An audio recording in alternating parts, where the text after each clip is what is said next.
Nós vamos relembrar aqui o caso, né, do ataque da onça pintada ao caseiro Jorginho, no Pantanal, no município de ali de Aquidauana, e a constante aparição deste felino, né? Essa imagem que nós estamos vendo foi em Corumbá, onde uma onça pintada, ela chegou até a cidade, né, tentou ali atacar um cachorro, e o cachorro na residência acabou espantando a onça ficou bastante assustada. Isso tem chamado a atenção porque casos parecem estar acontecendo de forma mais frequente do que antes, né? De felinos aí estarem aparecendo. Aqui é um outro caso também, né, que foi registrado. Não tem informação de onde é que foi esse caso aqui não, mas é numa... Tem informação, Nath, de onde foi isso aqui? Precisamos ver onde é que foi. Essa é do caseiro Jorginho, né? Beleza. A outra é da onça. Eu preciso saber a informação daquela outra imagem que foi separada para saber de onde é que foi que aconteceu. Mas o fato é o seguinte, tem aparecido com constância, ou pelo menos nesse período que nós estamos vendo, depois do ataque da onça ao caseiro, nós presenciamos casos, noticiamos aqui a aparição de onças, né? Onça pintada em áreas urbanas, né? Para entender um pouquinho desse comportamento, o que poderia estar motivando essa aproximação, se isso é natural ou não, né? Se é comum mesmo ou não, eu converso agora de forma remota com o pesquisador Diego Viana, né? E ele que há muito tempo estuda sobre as onças pintadas aí do nosso Pantanal, do nosso bioma. Diego, muito bom dia. Obrigado aí pela sua participação com a gente. Falando um pouquinho então da aparição desses felinos, né? O caso, começando pelo caso do Jorginho, não é algo comum, né? Porque o ser humano, ele não é um predador direto da onça pintada, não é isso? Bom dia. Bom dia, Bruno. Bom dia a todos os telespectadores aí do Bora MS. Obrigado pela oportunidade de estar aqui falando. Primeiro também prestar minhas condolências à família do Jorginho, que foi vítima dessa tragédia. E realmente isso não é uma coisa normal, é um caso isolado, mas não deixa de ser um momento de atenção, onde pesquisadores, autoridades e também a população devemos estar atentos a evitar situações como essa. E a ciência mostra caminhos para que a gente consiga, assim, coexistir com a onça de uma forma segura para as pessoas e também para as onças pintadas e toda a biodiversidade do Pantanal. A gente sabe, Diego, que alguns locais aqui no Mato Grosso do Sul, principalmente, realizam a ceva, né? Ou seja, vão colocando comida ali para que esse animal possa aparecer naquele determinado ponto com maior frequência, né, para que turistas possam tirar foto, filmar, e isso, claro, atrai mais turistas e mais pessoas. Já foi feito um alerta sobre isso, que inclusive é proibido, e além de ser proibido, é muito perigoso, né, porque coloca o ser humano, ou melhor, o felino, mais perto do ser humano, ou o ser humano mais perto do felino, e podem acontecer situações aí que a gente não espera, né? Exatamente, Bruno. Assim, essa prática que é crime segundo a legislação do Mato Grosso do Sul e também no Mato Grosso, ela acaba que atrai a presença desses animais para áreas com potencial avistamento turístico.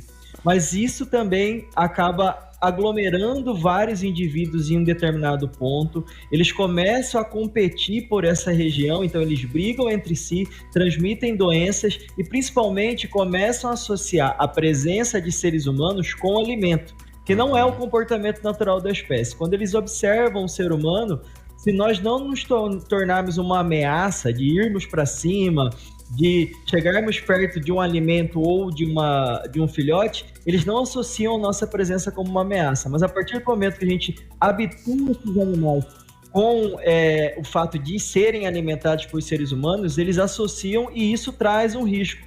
Não só para as pessoas que executam essa ação, mas para moradores, como foi o caso do seu Jorginho, e tantos outros turistas, pesquisadores e até praticantes do ecoturismo que estão nessas regiões e muitas das vezes não sabem que existem animais cevados nessa situação. Certo. Agora, entrando nesse ponto de onças aparecendo em municípios, como foi o caso ali dessa imagem que aconteceu em Corumbá, né? E temos uma outra imagem também que aconteceu em Ladário. Ou seja, 2 municípios próximos ali, né? Corumbá e Ladário muito próximos.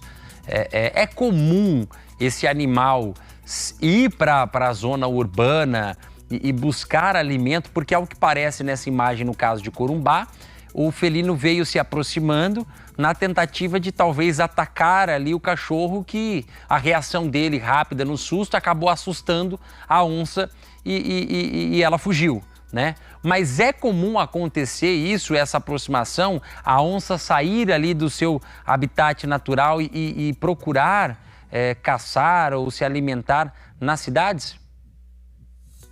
Bruno, isso é muito importante a gente sempre falar. Eu tenho uma experiência de causa por ser corumbaense, que nasceu e cresceu aqui com 38 anos, ouvindo e vivendo histórias como essa, e além de 10 anos de experiência atuando diretamente nesses casos da presença de onças no perímetro urbano de Corumbá e Ladário.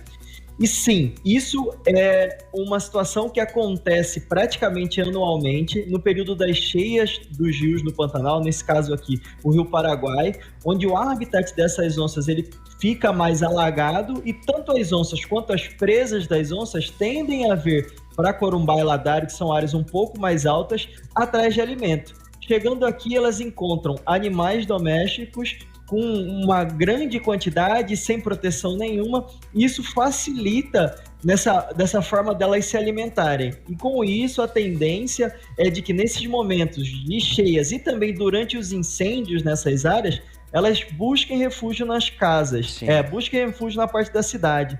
E a gente protegendo os animais domésticos, a gente consegue evitar esse tipo de presença dentro das cidades. E elas buscam alimentos em outras áreas. Você acha que isso, principalmente pegando esse momento de cheia, né? Que esse ano nós registramos cheia, o nível do Rio Paraguai subiu bastante, né? Graças a Deus, depois de um incêndio histórico ano passado no Pantanal, a devastação que nós tivemos. E claro, agora a gente entrou no período de estiagem, devemos ter aí incêndios também no Pantanal esse ano. Você acha que esse momento, para quem vive nessa região, principalmente Corumbá, Ladário, demais regiões pantaneiras, você acredita que a população precisa ficar mais atenta, tomar o maior cuidado, principalmente no período noturno, que é geralmente, né, onde as onças estão aí aparecendo, né, na região urbana?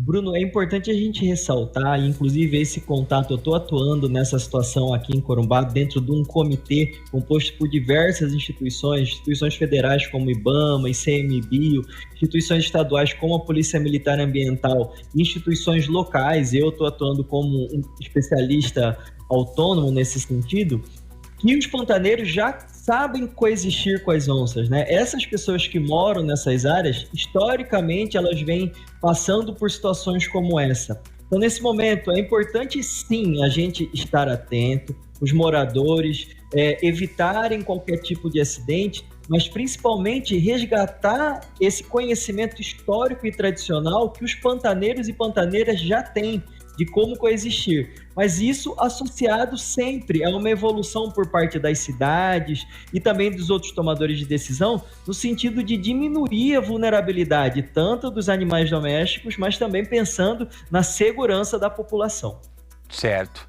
Diego, eu quero agradecer a sua participação aqui com a gente, acho que é importante, né, falarmos sobre esse assunto, esse momento, principalmente para quem mora nesses municípios que a gente fala ali, região pantaneira, né? Corumbá, Ladário, Aquidauana, Bonito, Bodoquena, Miranda, né? São municípios onde a tendência desse tipo de animal aparecer, da onça pintada, é mais provável, né? E, claro, trazendo o alerta e a mensagem para a nossa audiência. Mais uma vez, eu quero agradecer a sua participação conosco. Eu que agradeço, Bruno. Tenha um bom dia. Bom dia para todos nós.